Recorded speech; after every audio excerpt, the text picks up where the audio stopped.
রাধে রাধে, শুভ একাদশী। আজকে যেহেতু একাদশী তাই সকাল সকাল বাড়ির টুকটাক কাজ সারা হয়ে গেছে।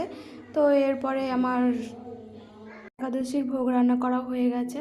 তো তারপরে ওপরে একটু ঘর গোছাতে চলে এলাম। ঘরগুলো একটু অগোছালো হয়েছিল। তো দেখো, এটা হচ্ছে আমাদের ঘর, খুব অগোছালো হয়ে আছে। যেহেতু আমার পৃথা আছে তাই একটু বেশি অগোছালো হয়ে আছে। ভাবলাম আজকে একটু গুছিয়ে নিই। তো আমার ঘর গোছানো হয়ে গেছে। এরপরে আমি আর পৃথা মালা গাঁথতে যাব বলে বেরিয়ে পড়েছি। দেখো, আমার মেয়ে পৃথা যাচ্ছে আমার সাথে। তো মালা গাঁথতে এসে দেখি দিদিভাই এসে গেছে। তো বলছে আমাকে এত দেরি হলো কেন? আমি বললাম একটু বাড়ির কাজটা সেরে তারপরে আসলাম। আমি বললাম একটু হাই করে দাও দিদিভাই। তো একটু হাই করে দিল।